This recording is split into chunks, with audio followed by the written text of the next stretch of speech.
What is up, my friendly neighborhood nibbas?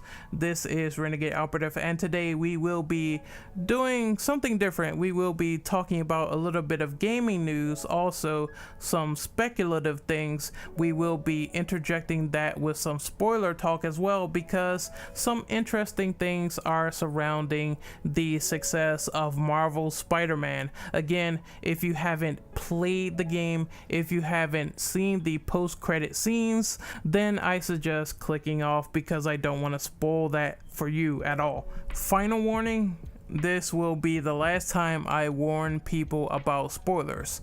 So Bryan Intihar, he says something very interesting today. If people have been under a rock for the past year or so, he has been the main man behind Spider-Man PS4 in terms of interviews.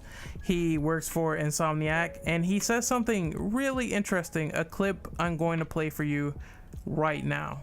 Sit there with a straight fucking face and tell me Harry Osborn's got the symbiote on it? Is that the symbiote in it? Because it shoots out from him. You know, don't act like you don't know what you did. Don't act like you wrote it. I like that shirt. I like that. Why isn't this suit in the game? Why isn't this suit in the game?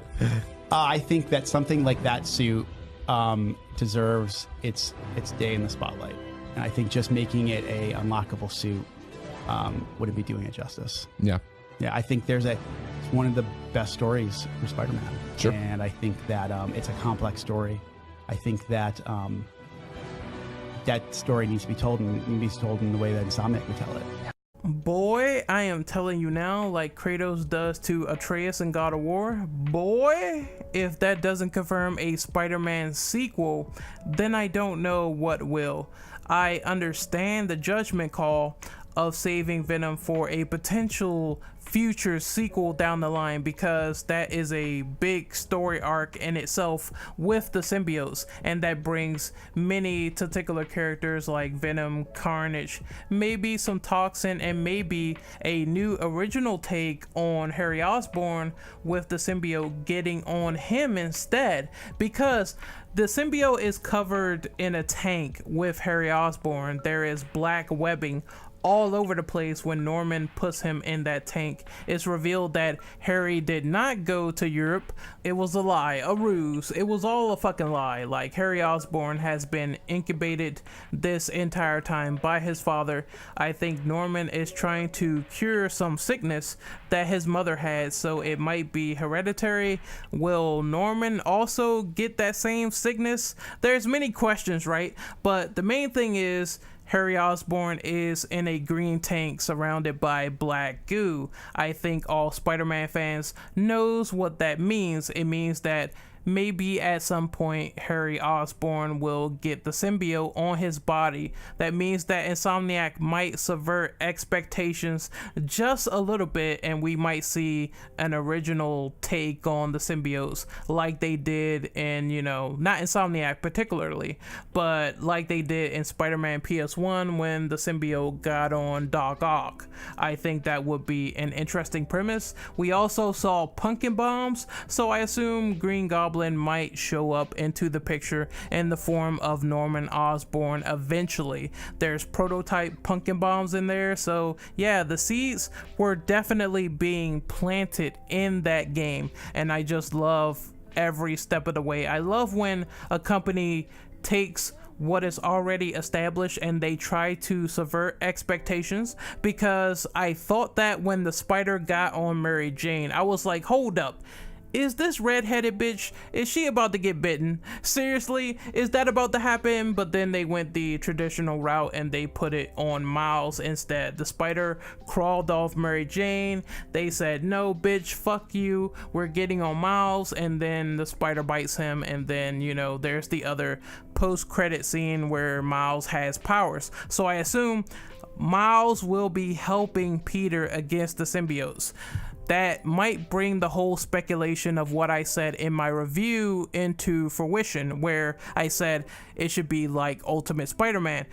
Going through the streets and tearing shit up with Venom was amazing in that game, and I loved every bit of it. We need that destructive force, and I said, it would be cool if they put Venom in the sequel as a playable character, and then maybe like fates could intertwine with a dual story between the symbiotes and Spider-Man and Miles. I think that would be a good way to go.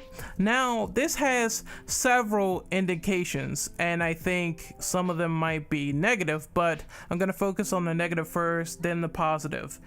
Number one is that I don't think that the symbiotes will be prominent in any of the DLCs for The City That Never Sleeps. I think that we might get an Eddie Brock cameo. I think that we might see the symbiotes in motion, but I don't think that we will get any prominent screen time of that story arc due to Insomniac saying they want a sequel to fully flesh it out.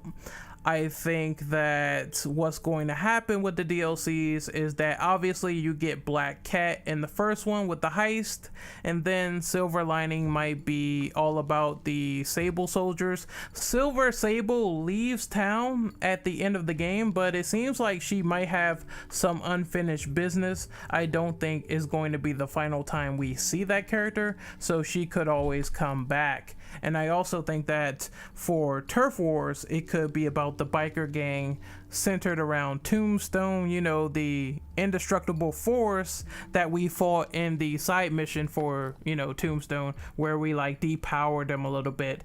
But I believe that Spider-Man mentioned that the depowering was temporary and Tombstone wanted a round 2. So we're gonna fight that character possibly again in the story DLC, and that will be a full chapter instead of a side mission. That's what I think is going to happen. I don't expect many symbiote cameos, and I don't expect the black suit, which might piss people off, but it leads to some positives. The positive that is the most glaring one is the fact that Spider-Man PS4 doing so well could create the notion of more superhero games being more prominent than ever. Think about it. This game is selling well. It could lead to other creations, maybe an X-Men game, a new X-Men game, maybe Daredevil, maybe Iron Man, the Hulk. There has been Hulk games in the past. The Incredible Hulk, Ultimate Destruction, great fucking game, right? So I think this could lead to more avenues. Maybe more game developers will now toy around and experiment and see what they can create. So that could lead to some more superhero games down the line, and I do believe we deserve something to that effect. But when Disney like pulled all the games off the digital storefront because they own the license and everything, many of those Marvel games, people cannot buy them digitally anymore. So I mean, maybe this will create a new age of superhero games coming back into fruition, superhero games coming back into the digital storefront, and show that they are profitable titles. I mean, who wouldn't want to play Spider-Man 2 again on PS2 to PS4? That would be a cool idea. Again, I'm just throwing my ideas out there for Spider-Man PS4, the sequel, what I expect, the news. It's been pretty good so far, and I hope that they carry the torch. The next torch that's going to be carried is the project for the Avengers with Crystal Dynamics, I believe.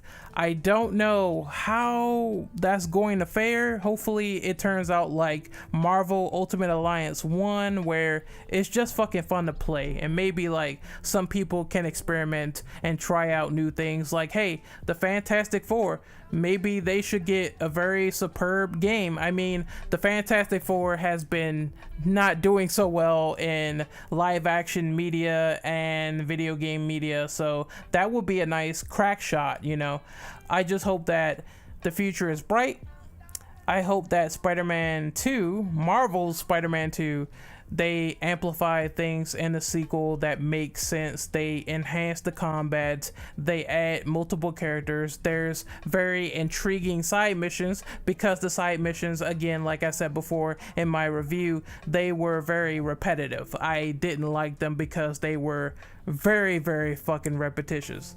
And I love the game, but there are things that can be fixed. It is a fun title, but there is room for improvement, and a sequel will fix that. This is Renegade Operative signing off, and I won't see you guys on Marvel Spider-Man news until we get to the city that never sleeps with the first DLC. And then once all the DLCs are finished, once I digest all of the content, I am going to make a podcast on Spider-Man and give my final thoughts with my Infinite Ammo Syndicate crew. So hopefully you guys look forward to that. Remember to slap that like button.